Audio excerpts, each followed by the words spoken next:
Namo tassa bhagavato arahato samma sambuddhassa. Namo tassa bhagavato arahato samma sambuddhassa. Namo tassa bhagavato arahato samma sambuddhassa.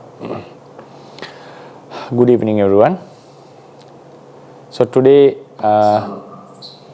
we are going to discuss about the PÆRAMީs, the second lecture of the series which we started last month. PÆRAMީ means the attributes that we need to develop in order to attain the liberation. So last time we talked about what PÆRAMީs are and what sort of a mindset that we should have in order to develop PÆRAMީs. So today I am going to talk about the three specific bodhis of enlightenment. So why do we fulfill PÆRAMީ? In order to get liberated. So it can be explained either as we fulfill PÆRAMީ to attain the Maggavihari, so we get liberated in Nibbana, or we fulfill PÆRAMީ directed to attain Nibbana. And attainment of Nibbana is done by attaining Maggavihari. And it can be done in three ways, either by becoming a Buddha, by becoming a Pacceka Buddha, or becoming an Arahant. So we call these are the three types of bodhi. Each bodhi, the fulfillment of PÆRAMީ towards each bodhi is different from each other. They are very much different. So what sort of a mentality or mindset that we should have in order to attain the specific bodhi, that will be our topic today. Right. So there are three types of bodhis: Samma Sambuddhahood, Pacceka Buddhahood, and becoming an Arahant. In order to become an Arahant, we should have the desire or intention of getting liberated from samsara as quick as possible, because the mindset to become an Arahant is to get rid of samsara. First we need to think that all three liberations, like all three types of liberation, becoming a Buddha or a Pacceka Buddha or an Arahant, the main aim is to get liberated. But of a Samma Sambuddha, he also have a desire, while he get liberated, he also have a desire to make others liberate as well. Pacceka Buddha has a desire to liberate by himself without waiting for a Buddha, without waiting for the dispensation of a Buddha, or without getting the help of a Buddha. Arahant has the desire to get rid of samsara. So therefore each bodhi, if you look at the final outcome, the path would be different in terms of the way they attain, or in terms of what they want to do with the attainment. But all three are equal in the sense of liberating from samsara. A Samma Sambuddha also wants to get rid of samsara. Pacceka Buddha also wants to get rid of samsara. Arahant also wants to get rid of samsara. The difference is a Samma Sambuddha wishes not only for his liberation, but also the liberation of others. So, and a Pacceka Buddha wants to liberate by himself without waiting for a Samma Sambuddha. Then Arahant would find out that it is not easy to liberate by himself, so he would get the help of a Samma Sambuddha and get liberated as soon as possible. So these are the three ways of liberating. So a person who wants to become an Arahant, I'll explain it in detail later on, wants to be an Arahant should have the mindset of liberating himself, getting liberated from samsara and attaining nirvana as soon as possible. So from the beginning, from the outset, he should be thinking or considering about the dangers of samsara and the benefits of attaining nirvana. Right. So now, in order to be a Pacceka Buddha, one needs to have a mindset. Now all of them need to fulfill 10 types of PÆRAMީ. There is no argument in it. But the mindset that we should have related to our bodhi is very important. A person who wants to be a Pacceka Buddha has a desire to liberate by himself. It's very important that I'll explain it later why someone wishes to be a Pacceka Buddha. He doesn't want to wander in samsara waiting for the appearance of a Samma Sambuddha. He develops his inner qualities that he would get whenever his paramis are fulfilled, he would liberate from samsara whenever he is ready. Whenever he is ready. So that is the main purpose of a Pacceka Buddha. So Pacceka Buddha sees the dangers of waiting in samsara till the appearance of a Samma Sambuddha. So he finds out that you have to suffer a lot because we cannot control the appearance of Samma Sambuddhas. It depends on how many people are wishing to become Samma Sambuddha and how much they are striving, how much they are successful. That is a variable that we cannot control, which is out of our control. So if someone wants to be an Arahant, he has to wait till in samsara till a Samma Sambuddha appears. So some people see this as a danger and wishes to get liberated by themselves. So they wish of Pacceka Buddhahood. So that is the mindset of a Pacceka Buddha in brief. Yeah. Then in order to be a Samma Sambuddha, he should develop, a person who wishes to be a Samma Sambuddha should develop the compassion towards the living beings, other beings, that he should always think that my effort is to liberate as beings as much as possible. So I'm trying for such a great enlightenment, such a great attainment, so in future I'll be able to liberate these beings from this samsara. So a person who wants to be a Samma Sambuddha should also strive to get knowledge as much as possible in order to develop, to reach the omnisciency. At the same time, his main wish is to liberate brains from samsara. So he is not a person who always thinks about his own liberation, but rather he thinks about how important and why should I always strive to liberate other beings, because they will never have a chance to get rid of samsara unless there is Samma Sambuddha. So he takes the responsibility of liberating other beings. So his mindset is quite different from the other two because he has an extra effort, extra vision that this effort is not only for me but for many others. So a person who wishes to be a Samma Sambuddha should develop the great compassion towards many beings. Now we'll start from in detail what would be the mindset of a person who wishes to be a Samma Sambuddha, and a person who wishes to be a Pacceka Buddha, and a person who wishes to be a Arahant. So we go into detail. So it is mentioned in the books, especially in the commentary for Charya Pitaka, how a person starts this journey of becoming a Samma Sambuddha. Always we need to keep in mind, whatever the attainment we wish, whatever the attainment we are looking at, this is not something that we can achieve in 1 or 2 days. This is a lifelong practice. Whatever bodhi we are wishing, either to be a Arahant or a Pacceka Buddha or a Samma Sambuddha, and it may take lives.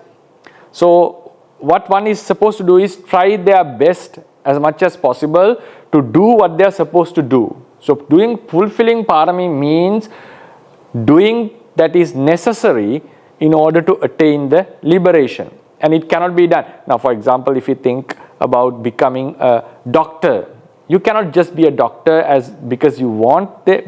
You cannot be a doctor out of in 2 or 3 days just because of reading some books or trying hard. So in the same way, these bodhis, attainments cannot be achieved in 1 or 2 days. It is a lifelong practice that one has to maintain in order to reach these stages. So the first thing we should have is, anyone who is wishing to be liberated should have the vision that this is a constant practice.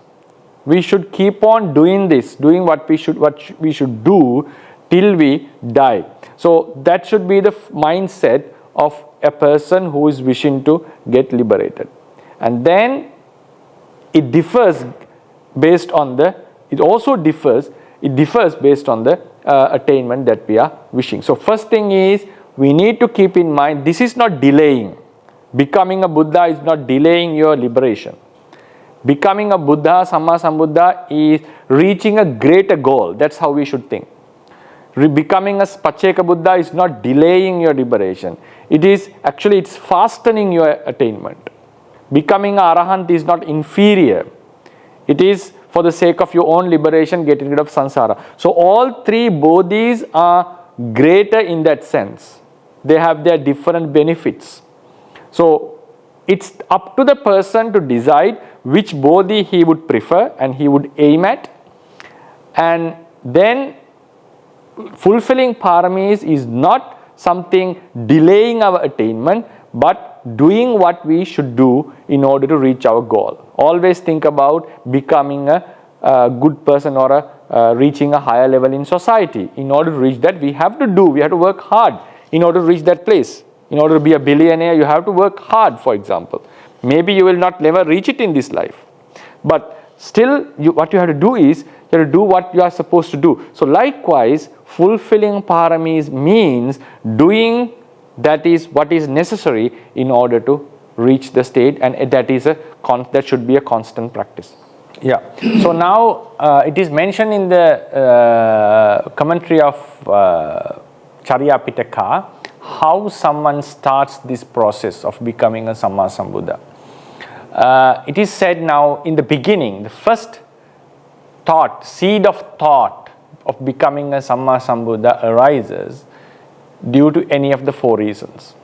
First is not due to great compassion, because having great compassion towards all the other beings is something that is of a higher level in terms of spirituality, like sacrificing all the pleasures that we have because of other beings is not something that someone can do very easily.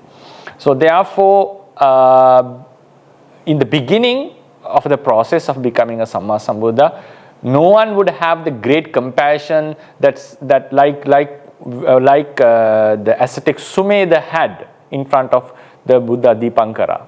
That level, reaching that level, is an achievement through a very long process of fulfilling paramis. In the beginning, it is said the thought appears either because of one of the four reasons. First, these are called four paccaya. Four paccaya for the abhinihara. Abhinihara means the moment a person becomes destined to be a Samma Sambuddha.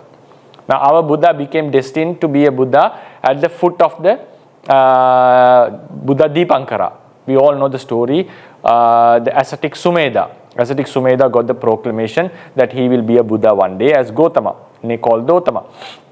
So, in order to reach that, so that is the moment he becomes destined, sure to attain Samma Sambuddhahood one day. So, in order to reach that state, he has to practice for a long period. So, how this practice starts? So, there can be one of the four reasons. First is he sees the Buddha's glory, especially while he is performing psychic powers. Then another reason can be he hears the glory of the Buddha. Buddha is such and such a person.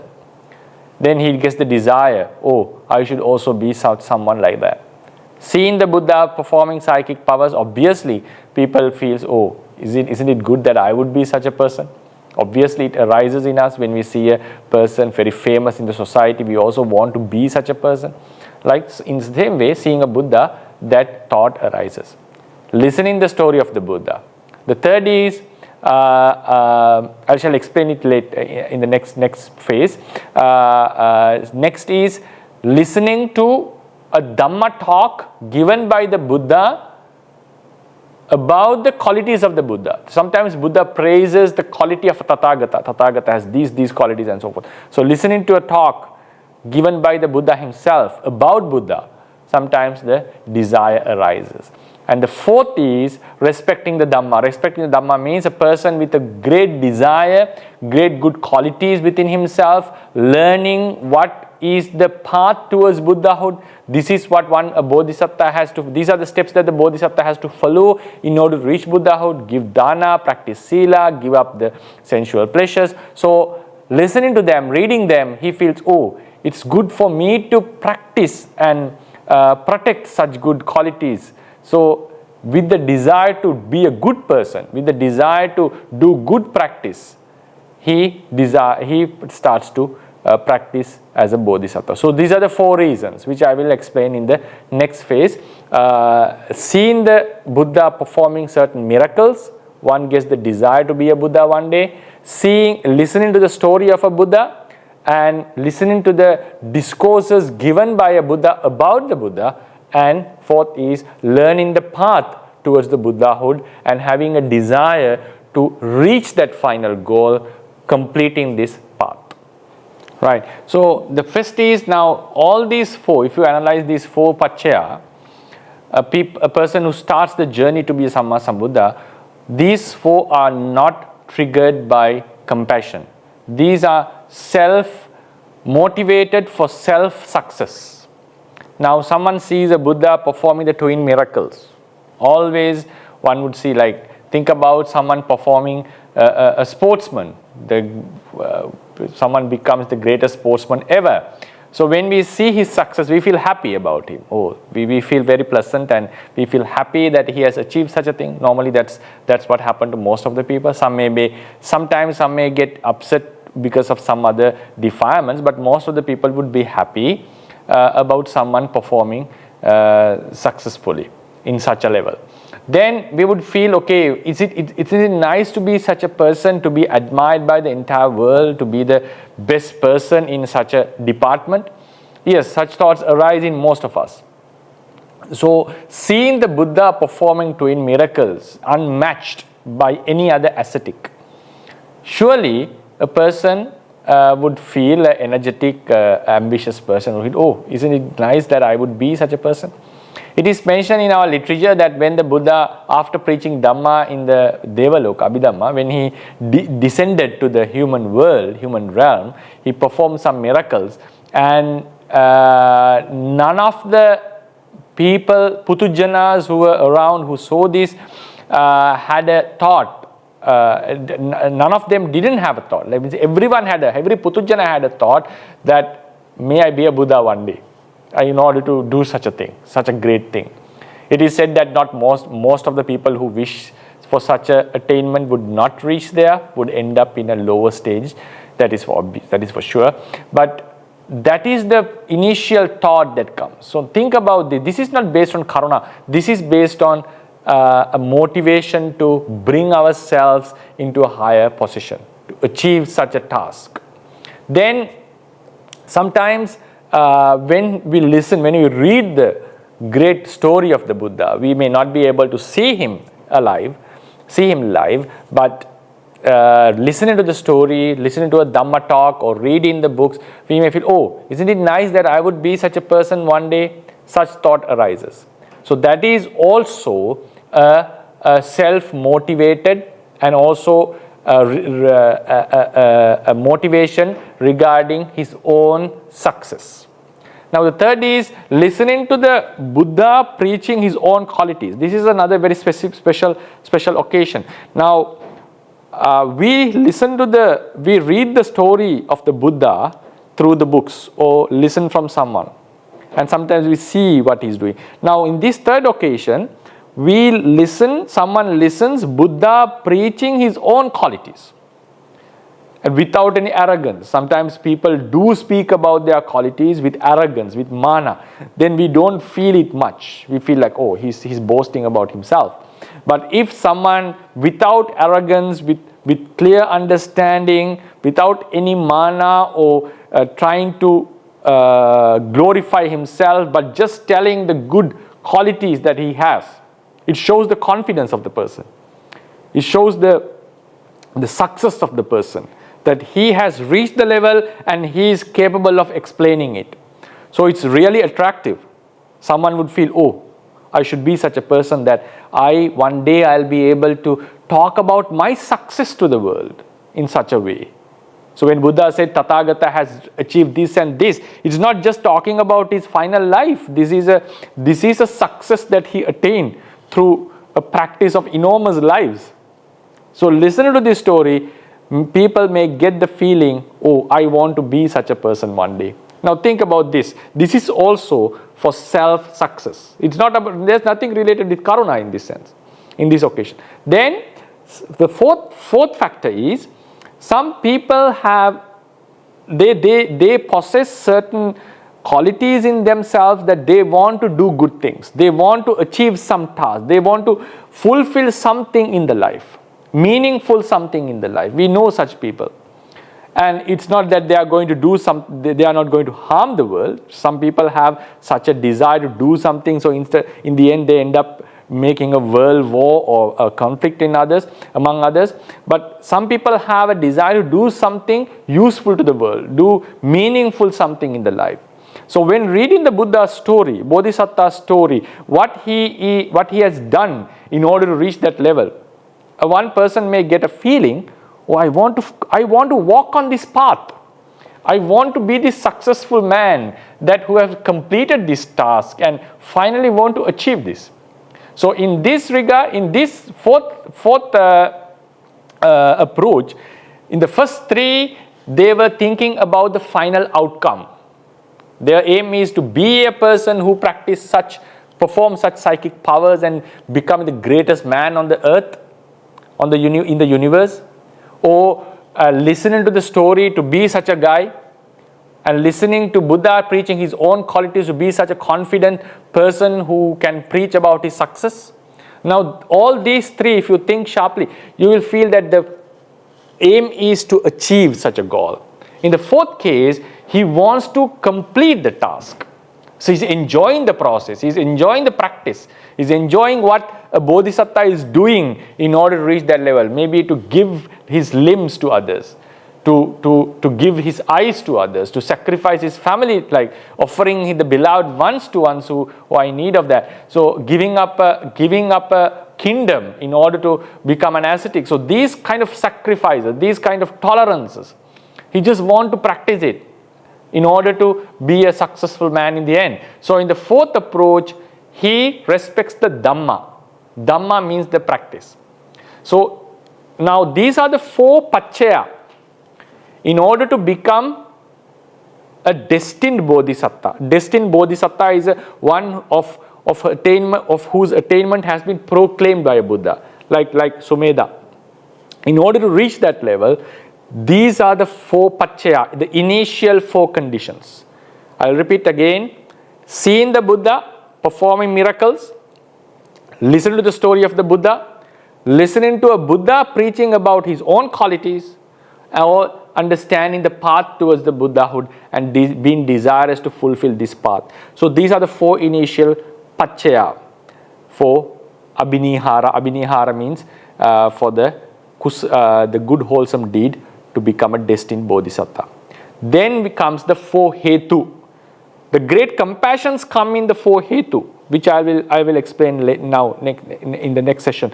So initially, it is nothing related with karuna. It is related to his own success. Yeah.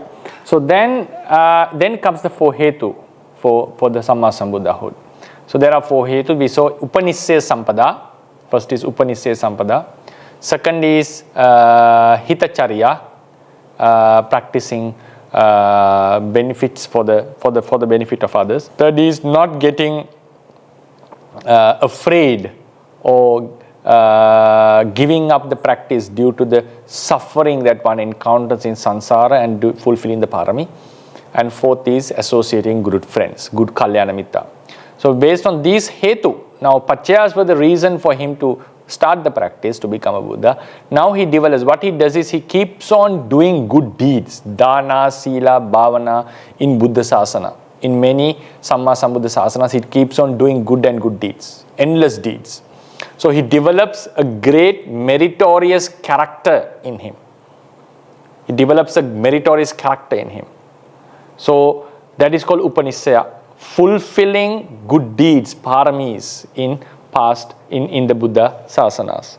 So then he becomes a special person during the samsara. Then he develops great compassion towards the being. Then he starts to see how beings are suffering, then how he could help them.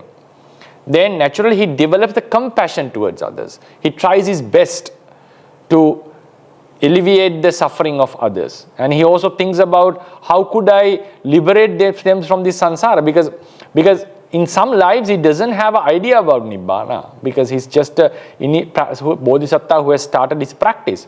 But naturally he develops the compassionate mindset towards others. Especially when he gets the opportunity in a Buddha Sasana, he have developed these good qualities, doing good deeds and developing the compassion again and again. So he involves in doing good deeds throughout the samsara. So this is the place where he develops compassion. So he starts to look into the world, that how beings are suffering in this life and how would they suffer in the endless samsara, and what is the way out of this samsara. How do we stop this samsara, and how do I instruct others to get rid of this samsara. So he develops the compassion. First he develops lots of good merits, does good merits, and then develop the great compassion towards beings. Then another hetu is, one cannot become a Samma Sambuddha if he is afraid of samsara. Samsara is a dreadful place. If you listen to the suffering, the 31 realms, and even if you listen to the suffering of humans in the past, what were the punishments given by kings in the past, for instance. We feel, oh, am I going to face such a punishment in samsara if I'm going to remain in this? Like, think about being buried alive, think about being made to stand on a wall till death. So these are and being burnt alive or boiled alive. These are the sufferings that we all would encounter in samsara if we remain here. Now, a person who wants to be a Buddha has to work so much time in samsara, in countless lives. So surely he is going to face these kind of sufferings. There's no doubt about that. There's no argument in it. Now, when someone understands the suffering of samsara, automatically a normal person would feel, oh, I cannot do this. I'll just rather get out of this samsara. I cannot endure such suffering because of other beings. So that would be the natural way of thinking of us, most of us. But a Bodhisattva he would not be able to reach the final task if he is afraid of samsara. If he is afraid of what a Bodhisattva has to do in order to reach the Buddhahood. If you read the sacrifices he made as a Bodhisattva, how can I do such a thing? So that is the initial thought that comes in ordinary beings. So he has to develop the mindset. It is not that the Bodhisattva was always ready to face them. No, he should always, there were occasions that he was stepping back. There were many occasions that he had second thoughts because he is not destined yet. But he has to develop the mindset not to be afraid. Think about the final attainment, final achievement that he's going to make. And the impermanence of these suffering, these are temporal sufferings in terms of compared to the Nibbana that he's going to get and the Nibbana that he's going to offer the other beings. So when he has to change his mindset, third hetu is he should not be afraid of samsara. He should not be afraid of the practice of a Bodhisattva. He should not get detached. Detached means like fully detached from the samsara and get out of samsara. So this is the third cause. I just want to add something from another tradition in the Tibetan tradition, because they wish to be a Buddha one day. Everyone wish to be a Buddha in their traditions. So I have heard in a Dhamma talk, that Tibetan Dhamma talk, actually I listened it from Dalai Lama, the Holiness, when I was traveling in India. It said that Pacceka Bodhisattvas and Savaka Bodhisattvas, it's a impediment, it's an obstacle for a Maha Bodhisattva to listen to associate Pacceka Bodhisattva and Savaka Bodhisattva very closely, because their mind could change. When you are always seeing the dangers of samsara and so forth, if they were encouraging the person to get rid of samsara, mindset of a Samma Sambuddha, Bodhisattva would change. So that made sense actually. That makes sense what the other tradition is saying. So anyway, he cannot be afraid of samsara. That is a very important factor. Then the fourth is associating good friends, wise friends, virtuous friends, kalyana mitta. So because this Bodhisattva has just started the practice, so he needs to grow, he needs to develop in many faculties in the spiritual path. So he needs the support of good friends. So with the help of good friends, he grows step by step. So likewise, he is now based on doing good merits, enormous merits, developing the great compassion towards the living beings, and not becoming afraid of the samsara, and finally associating very good friends. He develops gradually, and now he is going towards the Mahabhinihara. Right. Yeah. So now, because of these, Pachya and Hetu, he develops 4 other Bala. There are a few things extra things that we need to discuss if we go in detail, but I'll skip them. There are 4 Balas, that powers that he develops within himself. Because in himself, he likes to do good things. He respects the Dhamma. He respects what should be done, like practicing Sila, Samadhi and Panya. And he keeps on doing good deeds. That is called Ajjatika Bala. That is a power in him to be a good person and to be the Buddha one day. So his mind now starts to incline towards the Buddhahood. So he is practicing good deeds as much as possible in order to be a Buddha, because he wants himself to upgrade to this level. That is the Ajjatika Bala. Bahira Bala, he sees the benefits of being a Buddha, how much great benefits that he can give to the other world, to the other beings. So in order to liberate the others, for the sake of others, he doesn't give up this. So he remains in this Buddhahood, and he starts to like this Buddha state because of others, in order to liberate others. First, Ajjatika Bala is because he likes to be such a person. Second, Bahira Bala, he wants to be a Buddha in order to liberate others. Then comes Upanisya Bala. Upanisya Bala means a strength that within himself. Actually, these are mainly the forces that takes him towards the Buddhahood and makes him unshaken in the path. Now he has practiced. Now think that from the initial stage, now he has been practicing throughout the samsara, great compassion, doing great merits, associating good friends, and he had developed lots of good qualities in samsara. Therefore, naturally his mind inclines towards this Buddhahood. That is called Upanisya Bala. With the power of his past practice, he likes to be a Buddha. Then Payoga Bala. Payoga Bala means he has a very strong determination, strong effort that he would one day reach this final destination. Based on these 4 powers, Ajjatika Bala, Bahira Bala, Upanisya Bala and Payoga Bala, he walks on this path, and while he is walking, at a certain moment when the 8 conditions come together, meeting a Buddha, he wishes to be a Buddha one day again. He has been practicing merits in order to be a Buddha one day, but he does it again in front of a Buddha on a special occasion. And 8 factors come together. That is the moment he becomes destined to be a Buddha. So that is called Mahabhinihara. Right. So then we'll conclude about the Samma Sambuddhas with this explanation of Bodhisattvas, because we have to explain 2 other Bodhisattvas as well, how the mindset should be. So now when he has have these all 4 Pachya, 4 Hetu and 4 Bala, there is a special, in a one special life, 8 factors come together.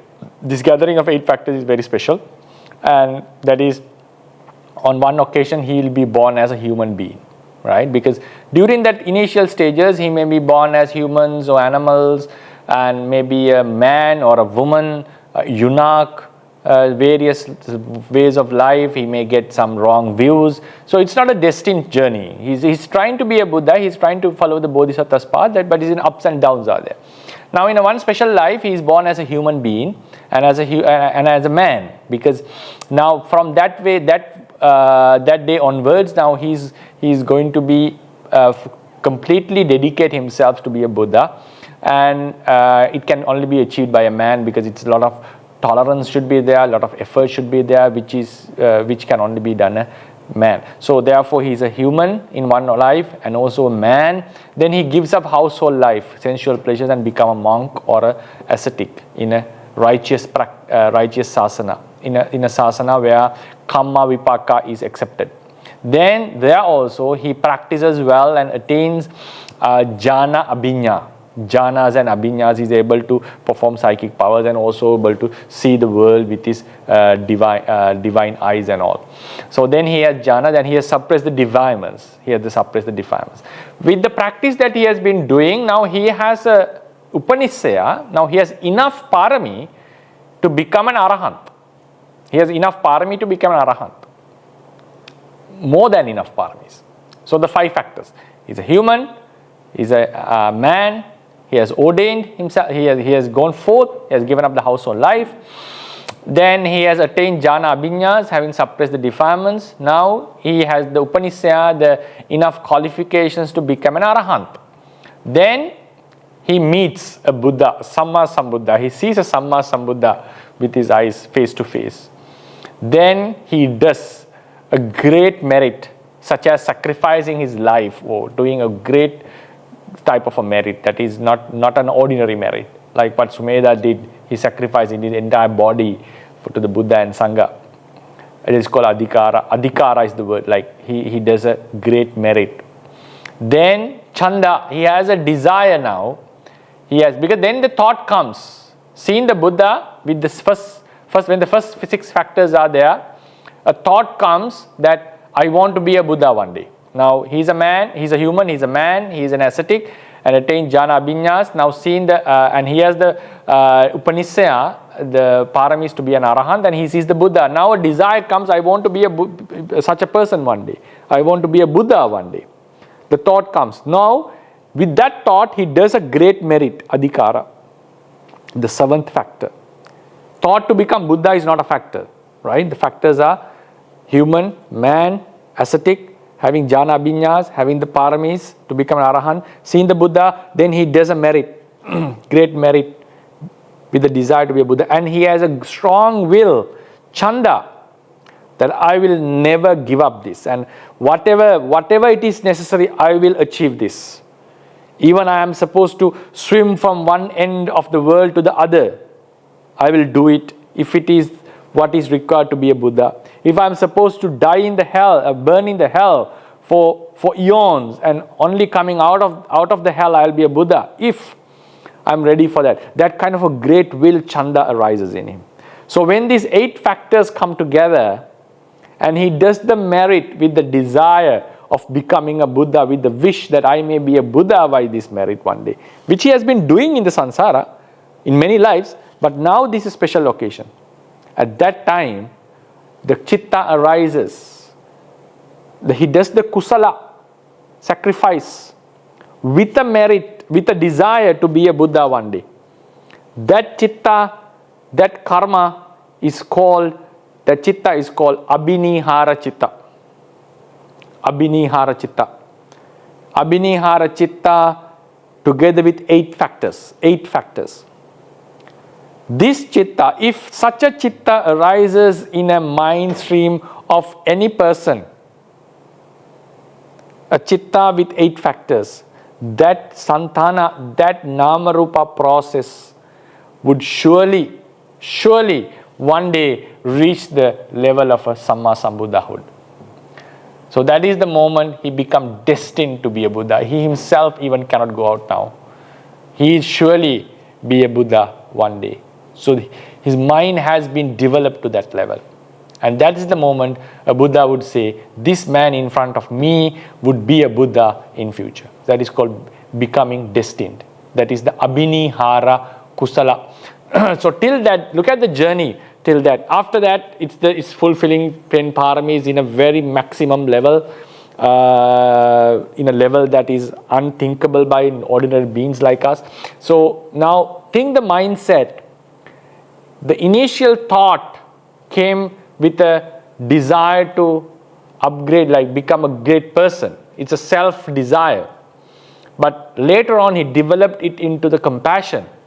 So, the mindset of a Bodhisattva is to attain nirvana, not alone, but also by liberating others. So, if someone wishes to be this person, that is the desire of different beings. We cannot ask everyone to be an arahant. So, that is a personal desire. So, if someone desires to be a Samma Sambuddha one day, so the mindset one should have is, should like the attainment to get rid of Nibbana, attain Nibbana by getting rid of Samsara, to attain Nibbana by getting rid of Samsara, with the intention of liberating many beings as much as possible. So that should be the mindset, and that has to be developed gradually. It doesn't appear naturally. Maybe some who are listening or who will be listening this talk have a desire to be a Buddha one day. So that is now he should develop these compassionate thoughts. He should do merits as much as possible. So slowly he or she will be able to develop the mindset to such a level. And one day he'll be destined to be a Buddha if he or she is successful. Right? So now we move on to the mindset of a Pacceka Buddha Bodhisattva. So one can, it's another topic that needs to be discussed in detail, but I will try to handle it as much as possible. Now, we know that Pacceka Buddhas attain by themselves, but they do not preach the path. They do not preach the vipassana. They are not capable of making other beings to liberate. And we know their practice, their time of practice is much longer than any arahant, even longer than that of a great chief disciple, Sariputta Moggallana. And practicing for such a long period, now Samma Sambuddha's practice we can appreciate or accept because he takes such a long period. It's not only for him but also for others. But a Pacceka Buddha is liberating only himself, while he could have done it in a shorter period as an arahant. Why he is making such a great effort of spending long time in samsara fulfilling paramis in just to liberate himself, while he could have done it being an arahant? This is the obvious question, and that's why some people even don't think about Pacceka Buddhahood. Right? Ones who have compassion would think about being a Samma Sambuddha. Ones who think that the samsara is suffering would think about becoming arahant. But actually, Pacceka Buddhas, why someone wants to be a Pacceka Buddha is to get rid of samsara as much quick as possible. That is the reason. Why is that? Think about Savakas, arahants. Arahants do fulfill their paramis. So there are many who could fulfill the paramis, but still they have to wait in samsara till the appearance of a Samma Sambuddha. Till the appearance of a Samma Sambuddha. They are suitable for enlightenment. Now think about the Mahadana Setti. He had the capacity to be an arahant and he missed the opportunity, and now he is born in the hells. He comes up. Now he has to wait to meet another Buddha. It's not that he wait till another Buddha, he has to meet another Buddha. And also we know in samsara there are many eons that passes by without any Samma Sambuddha.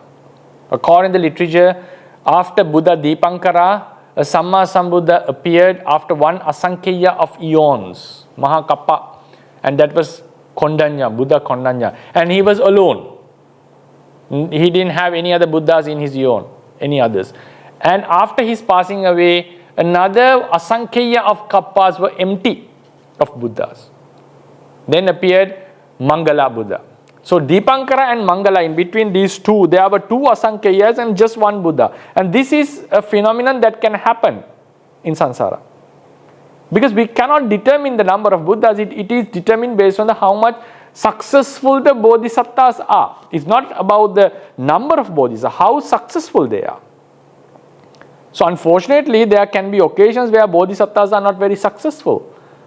And there can be eons, thousands of millions of billions of eons without any Buddha. So a Savaka wishing to attain, there is a possibility that he may fulfill his parami, but he has to still linger in samsara. And imagine now, someone starts the practice in the Deepankara's Buddha's sasana, or maybe Deep Tanhankara, Medankara, or whatever, and he couldn't attain in Deepankara Buddha's time, but he was almost mature, his parami was almost mature, and he has completed it in another few eons. Now he has to wait in samsara till the Konnanya Buddha appears.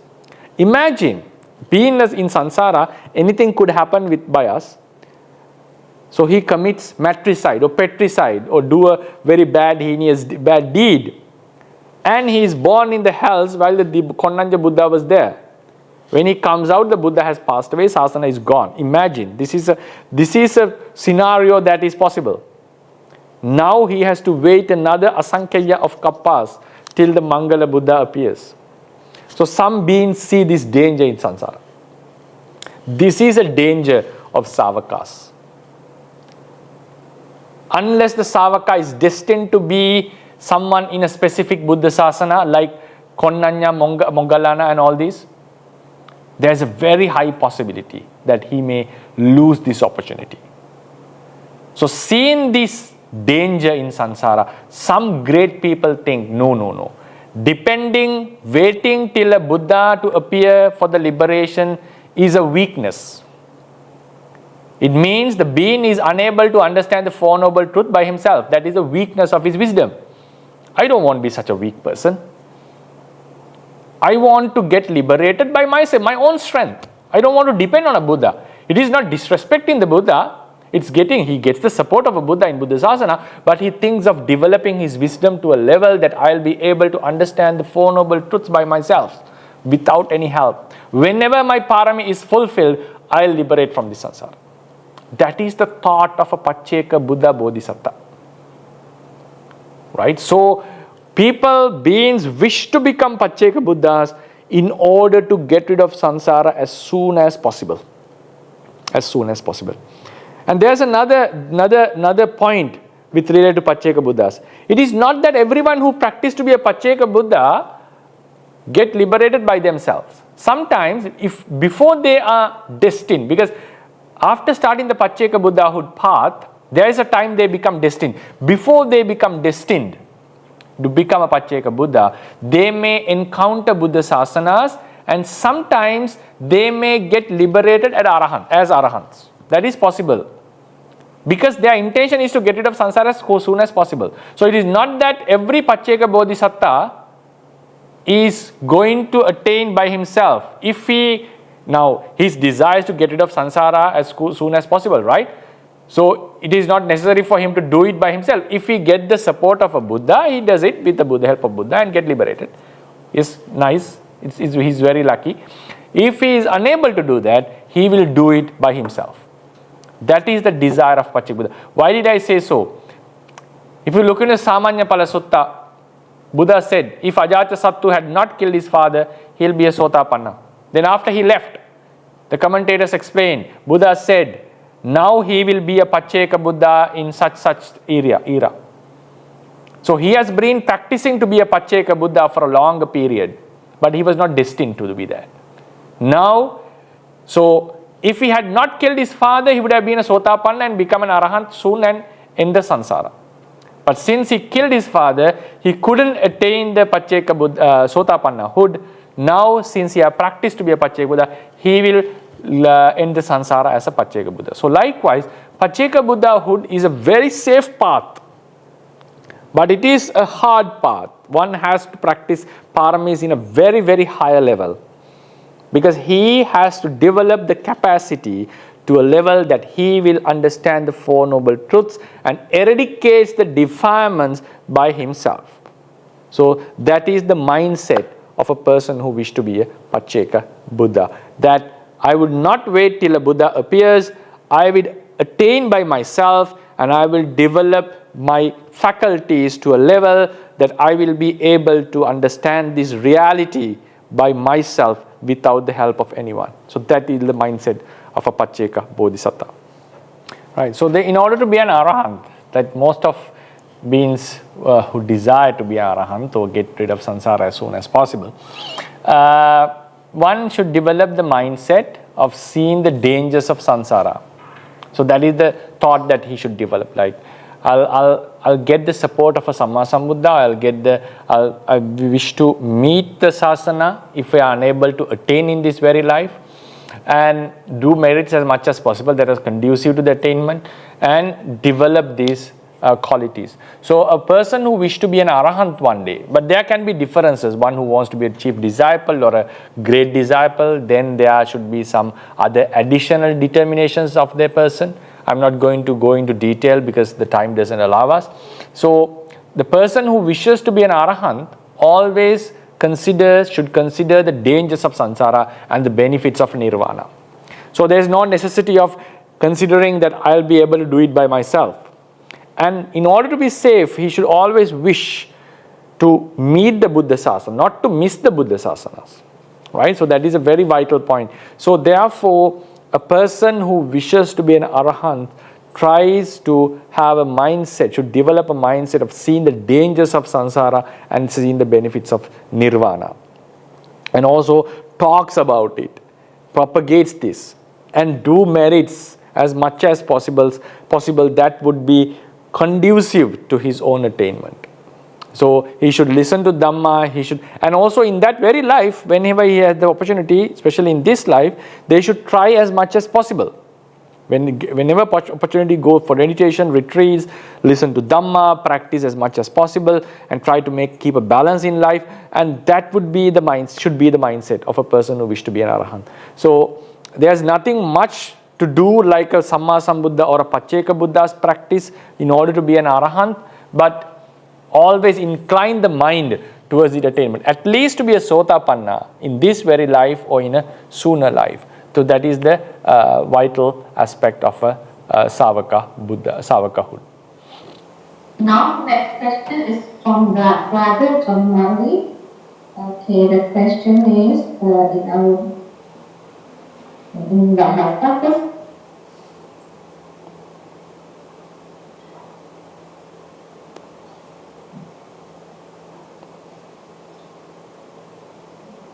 Dalam bahasa Indonesia. Okay, in English, first from Brother John Murray, Vandani Bande, I want to ask about Dhana. When I do Dhana for me and parents, is it better for Dhana to be separate? This is Dhana for me and that is Dhana from my parents. And separate name or joint name together, then the Dhana we say is from me or my first parent. Which one is better? And do the karma better is separate or the same as joint? Sadu. Pertanyaannya adalah dalam bahasa Indonesia-nya, Mandani Bante, saya ingin bertanya mengenai dana. Apabila saya berdana untuk saya dan orang tua saya, apakah lebih baik dana itu dipisahkan?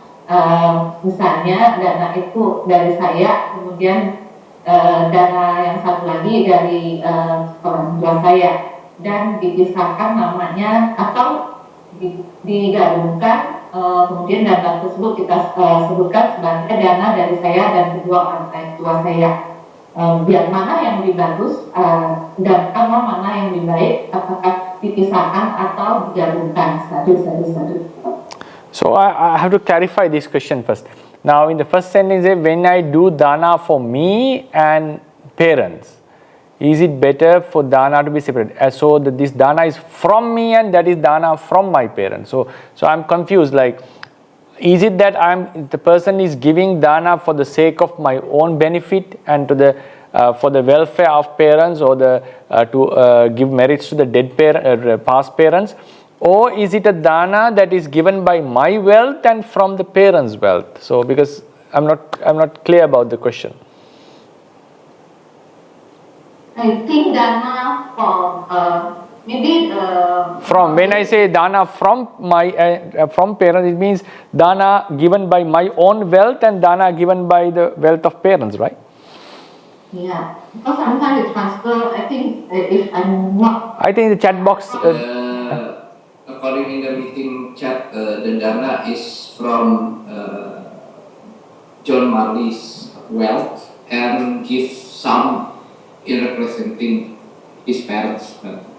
So it's like So let's say okay, yes. $100 from John Marley pockets, and then dedicate that to John Marley and his parents. Something like that. Right. For example, you are giving a dana for your own benefit and also for the parents, right?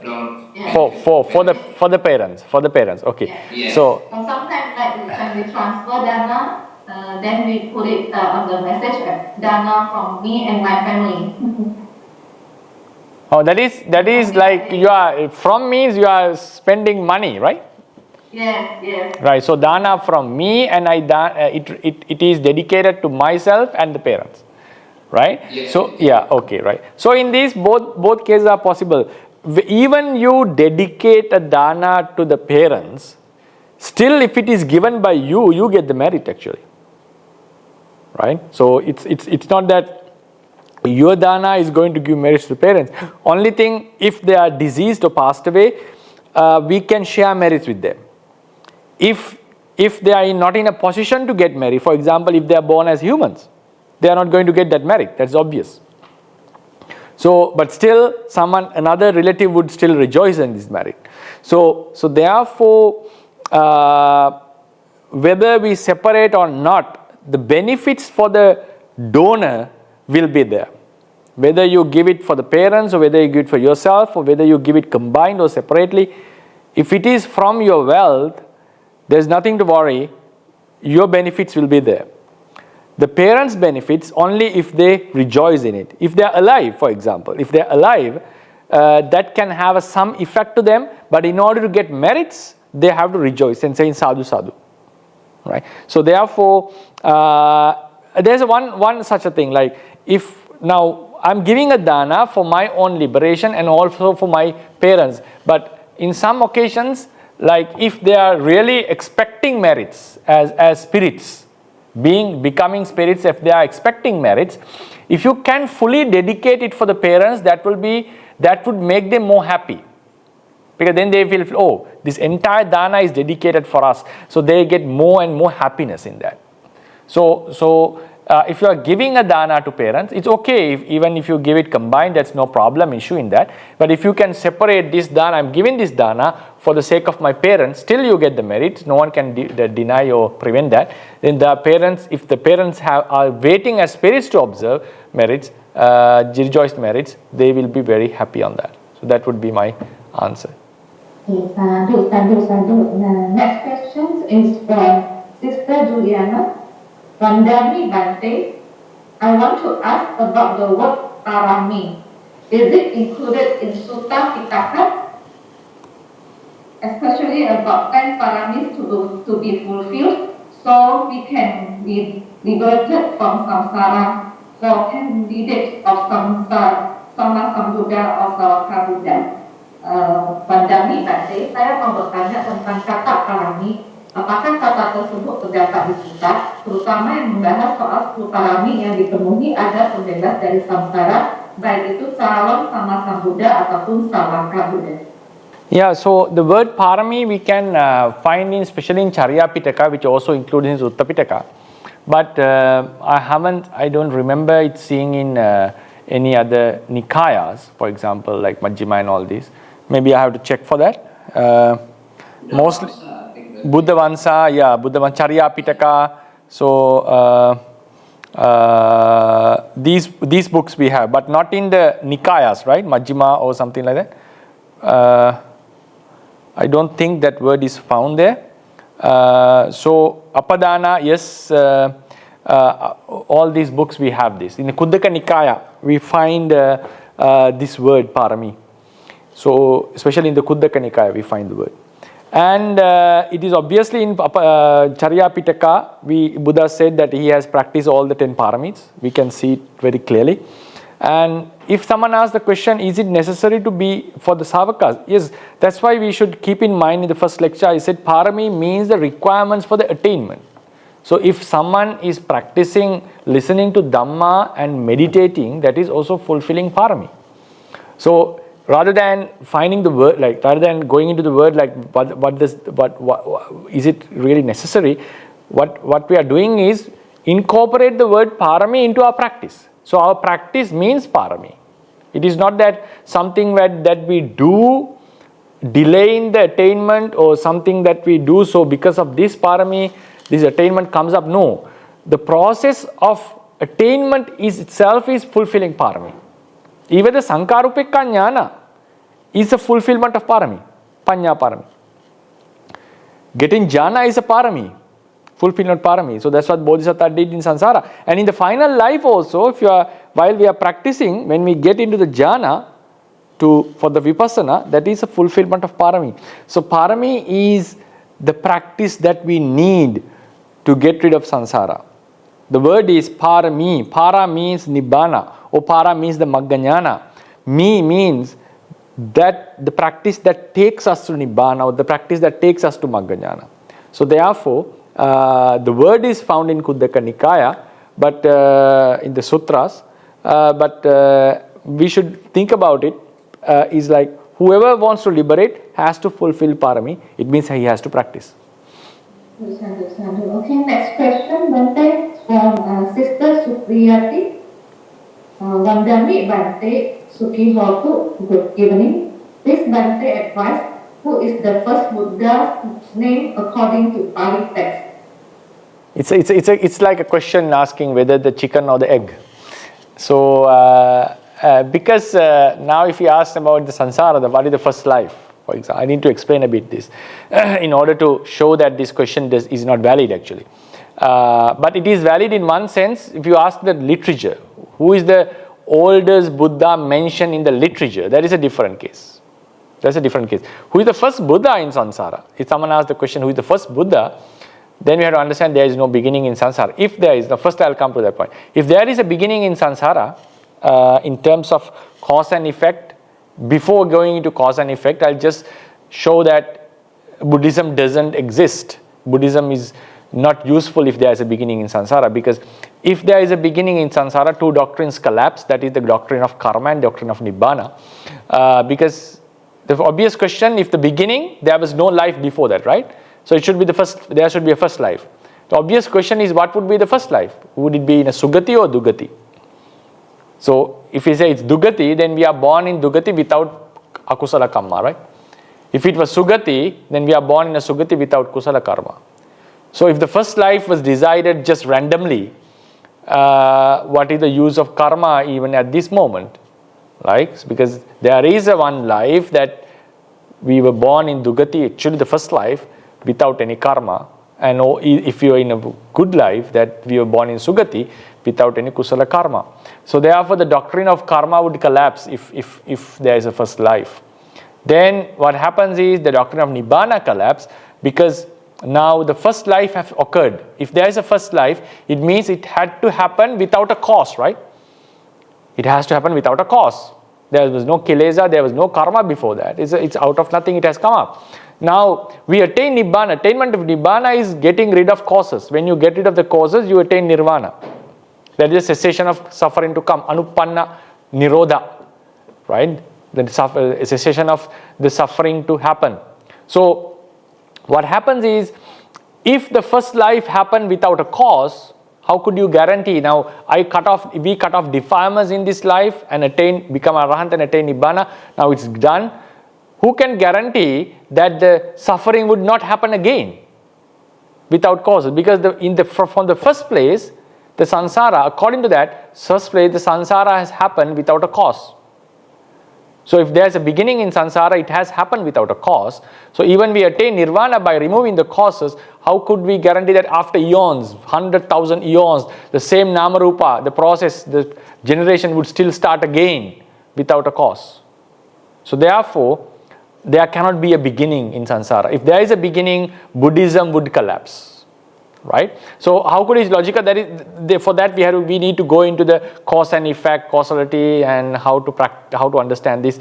So I'm not going into that detail. Now, in the same way, the first Buddha, for example, if there is no beginning in samsara, now think about first Buddha. Okay, there was an endless, beginningless samsara, then there was one person who became the Buddha for the first time. So who inspired him to be such a person? Like we normally say, Paccayas, causes are like he has to He first sees the Buddha, or he has a determination to be a Buddha. So the idea, the concept of Buddhahood should be there in the first place. So that's how one gets that determination. Okay, someone can argue, okay, without the Buddha, he would have thought about this liberation, and he was a very wise person, wise guy, the initial Buddha. Then what about the Abhinihara, the 8 factors? 8 factors are not there, because the first Buddha cannot meet another Buddha, right? He's going to be the first Buddha. So when did he become determined? So all these questions would come. So since if there is no beginning in samsara, we cannot say that this was the first Buddha, because we cannot assure that there was no Buddha before, unless that you have to see the beginningless samsara. So there is a possibility, like if you look into 16 eons and certain period of time, if there was no Buddhas, then one can argue that this could be the first Buddha. Anyway, so thing is that also, because Buddhahood is also a result of a cause. There are some causes. It's a build-up. So one of the vital factors in this path is meeting another Buddha. In order to be a Buddha, we have to meet another Buddha. In order to be a Buddha, we have to do merits in the Buddha sasanas. We have to have that thought, association with Buddhas. So therefore, it's like the beginning. So there cannot be a first Buddha according to the doctrine.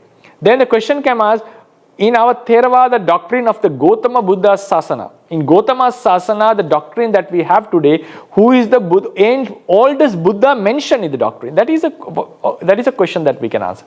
So in that sense, we see Dipankara was the first from whom our Bodhisattva got the proclamation. The commentators say there were 3 Buddhas before him: Tanhankara, Medhankara and Saranankara. Tanhankara, Medhankara, Saranankara. In the same eon, the 4th was Dipankara, and from him the Bodhisattva got the proclamation. And then we find some random names of Samma Sambuddhas who are not within the 24, the 28, starting from Tanhankara till Gautama. Some Buddha, like the word Pussa, the Buddha Pussa is found. We are not talking about the Buddha Pussa who appeared within the 4 Asankheyas, but about a Buddha Pussa who appeared before that. There was a Buddha called Pussa. And then if you go into the Apadana of Yasodhara's life story, he mentioned that he and the Bodhisattva both met 2 ancient Buddhas called Purana Brahma Deva, Buddha Brahma Deva, and Buddha Gautama, another Gautama Buddha. So these were the most ancient names that we find. And Yasodhara said that both of them, and she had practiced in various sasanas, and that's how she became the wife of a Bodhisattva in this final life. So there were lots of Buddhas who had appeared. The most ancient that we find in our doctrine, to my knowledge, is Brahma Deva. But there is a book called Saddhamma Ratanakara in Sri Lanka, which was written in a later period. They talk about another Buddha before that who was called another Dipankara, another ancient Dipankara, not the Dipankara from whom our Bodhisattva got the proclamation. So these are the ancient Buddhas that we find within the commentary, text commentary and sub-commentaries. We find the ancient is Brahma Deva. And there is another book which was written at a later stage. We don't know what were the sources for this book. So it contains about another Dipankara who was before the Brahma Deva as well. So this is in literature wise, this is the answer. It was a long answer. Literature wise, this is the answer. But technically, in terms of the Dhamma, there cannot be the first Buddha. So Sister Cecilia would like to ask question. Silakan. My question is, if let's say we do a sharing merits, how far can our sharing merits reach, especially the Peta realm?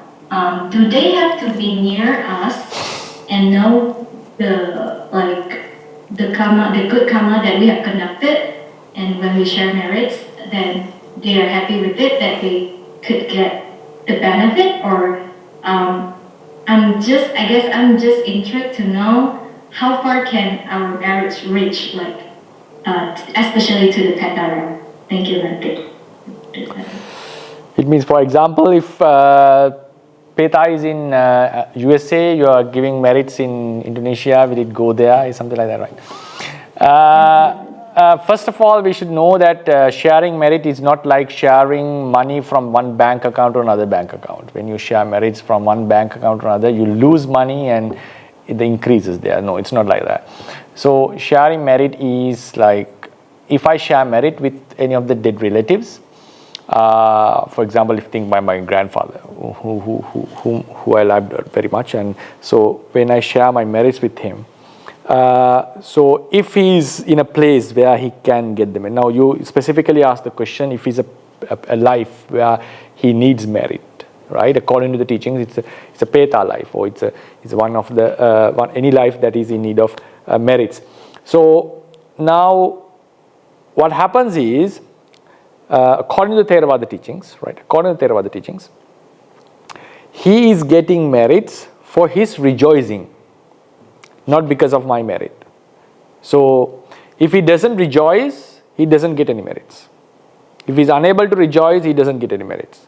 So that's why, being a human, being a Peta, being a Deva, being an animal, there's no opportunity that they rejoice on our merit, because humans doesn't know that their past relatives are doing merit. If I was a human in past life, maybe still some meritorious actions are going on. Maybe I may also participate in that action, but I don't know it's done for me, right? So that's why Buddha said, if he's born as a human, that he's not going to get that merit. Animal, nothing to say. Devas, because Devas, it's not that they are always looking at us. They have their own duties, they have their own pleasures. They seldom look at the human realm, because it's if you read the pleasures in the Deva realm, they are fully indulged in the Deva pleasures. So therefore, sometimes some teachers say it's a very dangerous place to go in that sense. Anyway, but it's better than being in an animal realm, obviously. And so Devas do not observe us normally, and if they observe in 1-2 days, it's already 100-500 years have passed away. So therefore, these Petas are the ones who are waiting for that. Now imagine if a Deva comes and rejoices our merit, yes, they can get the merit. In case, for example, think some relative dies and born as a tree Deva near the house, he is observing the merits that are done by the relatives, he may sadhu rejoice and he may get the merits. Petas are the ones that Buddha said that would get the merits. So how do we bring this into a logical context? Now, there is a place that I cannot answer in how the process is going on. It says that when you look into the doctrine, when you study the doctrine, you understand that they are always observing us. They are always waiting for some of the relatives to give a dana. So whenever we are going to give a dana, they get the message. I don't know how they get the message. So somehow they get it and they come to that position and they rejoice on it. That's the thing. Now, if a relative dies, someone beloved relative dies, and he or she is born in a very bad like a destination, not all Petas can get merit. Some are just suffering. We cannot help them. Some Petas we can help. So they are always in watch. What our relatives are doing, are they doing merits for us? So if someone does, they rejoice on it. Then how far it can reach, how far it can go, that's another question. So and how do they get the message? That's the next problem, because Petas are not always watching us. They may have their own work, because according to literature, Petas do have marriages. Maybe you have not heard about that. They have villages. They do marry with asuras actually. They are, asura means asura kaya, not the Deva asuras, the hell asura, the ones who are in the awful realms. They have marriages, they have ceremonies. Petas have ceremonies. Maybe, I don't know whether they have bestman and all, but what kind of a ceremony is that? But somehow they do have relationships. They do have families, they do have sex, they have children, they bear children, some Petas. There are some Peta villages, according to that's mentioned in Theravada teachings. So it is not that all the Petas are always observing and wishing for merits and all this. So there is a possibility that one Peta is doing some other activity while some merits are done for them. So in such a scenario, does he get a message or in some other way? I'm unable to answer this question. I don't know how it happens. But it is said that mostly Petas are on the watch. I can give you some story in the Petavatupali. Sailors were traveling in the sea and they met a female Peta and she was full of suffering. And the sailor had compassion towards her and she said, I'm going to die in 7 days and be born in the Avicii hell. So he asked, is there any way I can help? Yes, you go to the Jetavana or some other monastery. I forgot where the Buddha was that time.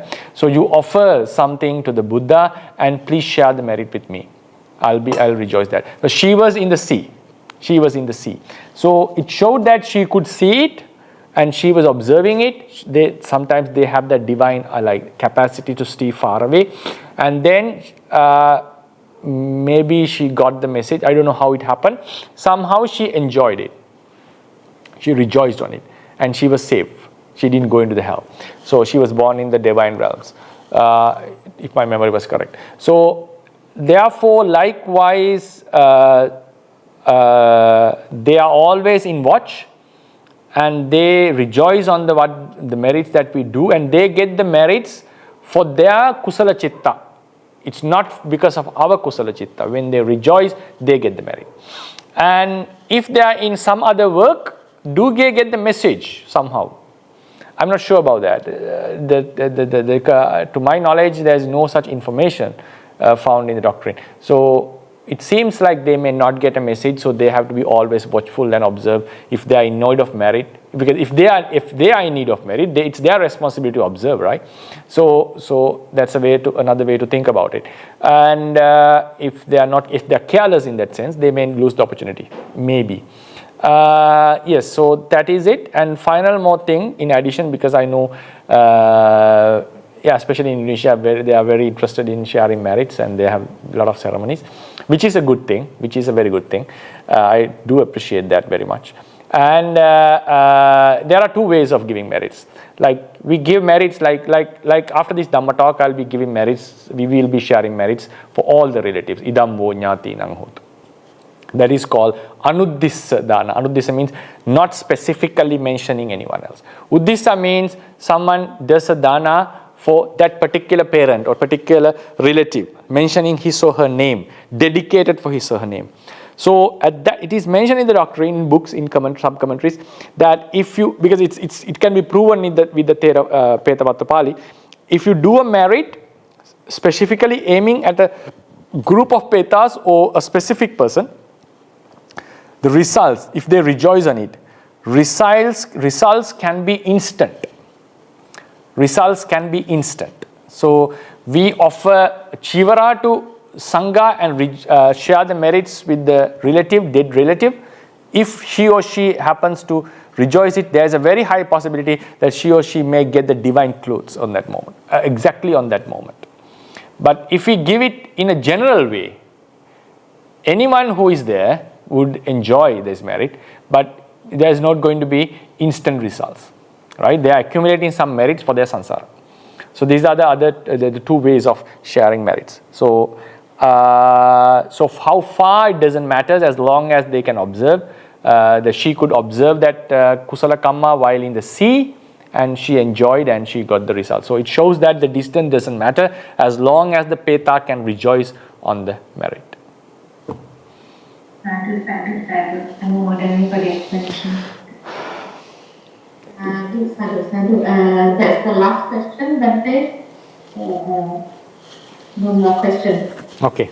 Baik, sahabat Dhamma yang berbahagia, mari kita semua bersikap anjali dengan segala kerendahan hati. Mari kita memohon maaf kepada Bante atas kesalahan yang pernah kita lakukan, baik melalui pikiran, ucapan, dan perbuatan sebelum dan selama acara malam ini berlangsung. If we have done something wrong in the past and present, whether intentionally or unintentionally, through actions of our body, speech, or mind, may we sincerely, humbly, and respectfully ask for Bante's forgiveness. Anjali. Bante, we would like Bante to please guide us for the sharing merits and aspiration recitations. We will follow unmute Bante. Can you put the page on? Share slide, silakan.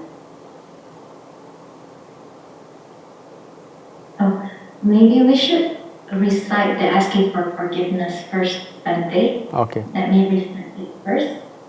Okasa Wandami Bante. Sukhi hotu, nibbana sapaccu hotu. Maya katang punyang samina anumoditabang. Sadhu sadhu anumodami. Samina katang punyang mayang databang. Anumoditabang. Sadhu sadhu anumodami. Okasa dwaratayena katang sabang acayang kamatami bante. Kamami kamitabang. Sadhu okasa kamami bante.